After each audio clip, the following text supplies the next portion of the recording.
The story today we'll be covering is a briefing on David's son, King Solomon. We'll be coming from the book of Ecclesiastes. Ecclesiastes means preacher. We'll be starting at chapter 2 at verse 7, which says, I bought male and female slaves and had other slaves who were born in my house. So Solomon makes mention of the slaves that he had because Solomon owned thousands of slaves, because he had a large building project that he was doing throughout Israel, mainly in Jerusalem and in Judea. And he makes mention that he also had personal household slaves, which worked in his palaces, that had also born children who were under his custody. It goes on. I also owned more herds and flocks than anyone in Jerusalem before me. That he makes mention that he was wealthier than the last two kings that ruled before him, which was Saul and his dad, King David. So it was wealthy in Israel at his time. That was at their wealthiest moment because God had blessed Solomon with wisdom. He had came and spoke to the boy Solomon when he had became king, because God had walked with his father David. And God promised off in his commandments that that he would also walk with the generations of your children for those who are obedient to him. Okay? People came all over the world to see Solomon because they wanted to hear his wisdom and see the beauty of his kingdom that he had built. Solomon had the wisdom to answer any question there was in life. Solomon was also a teacher. In this sermon, we'll be seeing that it's a difference between knowing the Bible and it's another thing to obey the Bible. So Solomon had visitors all over the East and all throughout North Africa coming to see him, and they all had many of strong questions to see was Solomon great enough in his wisdom to answer them, and he answered them all. Solomon also had 300 wives and 700 concubines. So altogether, Solomon had married 1,000 women. Solomon had what we would call today the gift of gab, that he flattered a lot of women by the beauty of his palaces and the things that he had built. And in one particular time, the queen of Sheba is a city that was in Ethiopia, that the queen of Ethiopia had came to visit Solomon. She was impressed by Solomon's wisdom and all of his splendor, where Solomon had flattered her and she married Solomon. She became pregnant, and when she went back to her land, she gave birth to a son by Solomon. That son name was Menelik. When Menelik had grew up and became a man, he traveled back over to Jerusalem to learn the religion of his daddy. The religion of his daddy was the true religion of Judaism. Menelik went back to his country in Ethiopia and taught the people of Ethiopia the religion of Judaism, the belief in one true God, the creator of the heavens and the earth. And Menelik also had made Judaism the official religion in Ethiopia. It held all the way on through to present day times until they had accepted Christianity, because the Ethiopian eunuch under the queen Kandake was on his way to Jerusalem in the book of Acts to go worship, that he was a believer in Judaism, which had held from the time of the queen of Sheba and her son Menelik by Solomon. The head eunuch, which was under Queen Kandake, had accepted the religion of Christianity, and was baptized by the disciple Philip.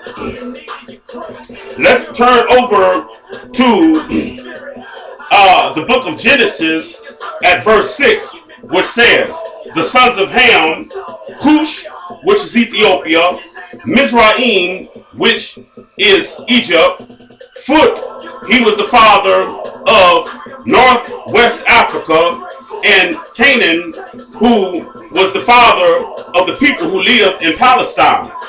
The sons of Cush was Seba, Havila, Sata, Raama, and Sateka. The sons of Raama was Sheba and Dedan. Sheba was the son of Raama. They had named a city in Ethiopia after Raama's son Sheba, that the queen of Ethiopia, who had married Solomon, was a child of Sheba. Now we go over to the book of Song of Songs. In chapter 1, verse 5, this is a love song. Back then they would freestyle poetry back and forth to each other. And she was flattered and in love with Solomon.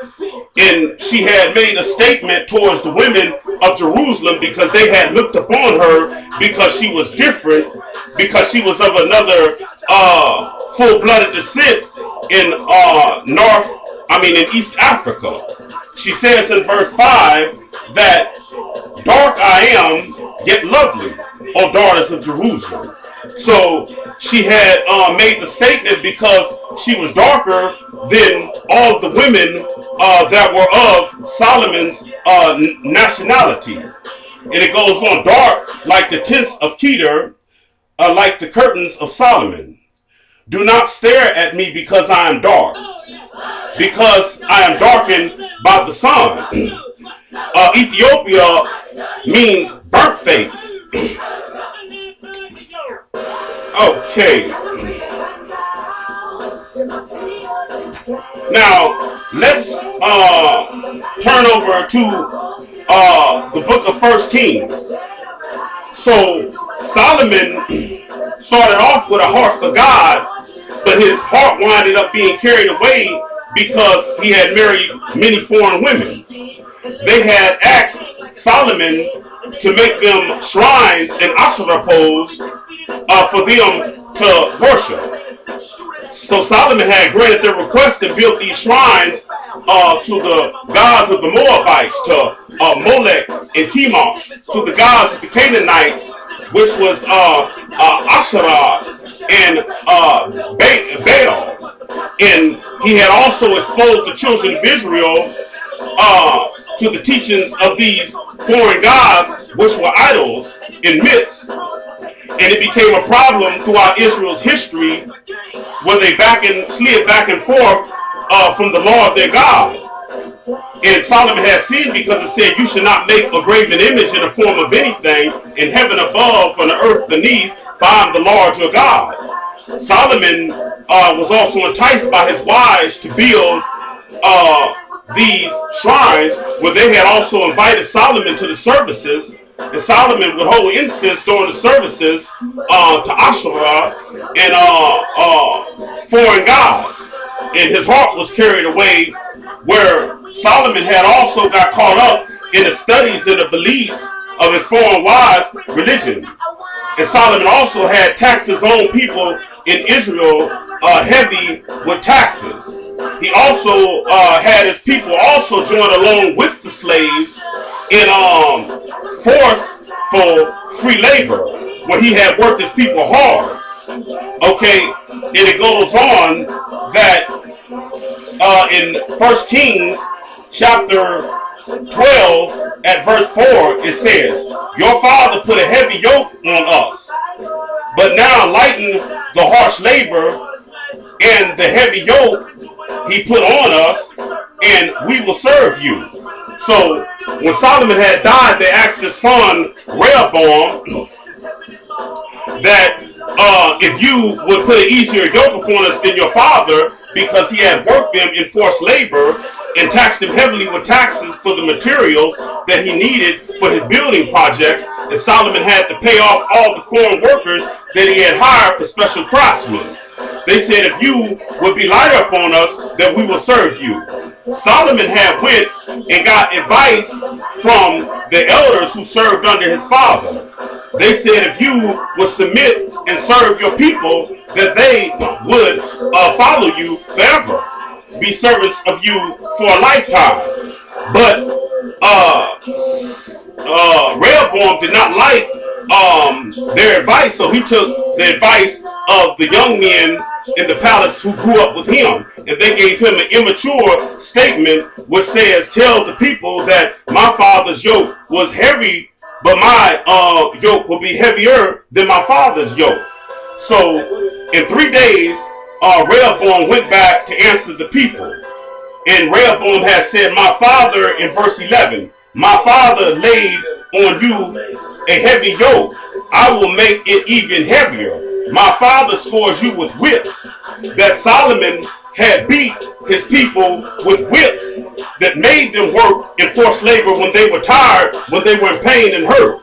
Solomon also had beat on his slaves, because it mentions right here in the book that the beating by the whip was the main source of control for his forced labor from all of his building projects that he had had. That Solomon was not concerned about the welfare of his people or the welfare of the human being through slavery and forced labor. Solomon was only concerned about power and beauty.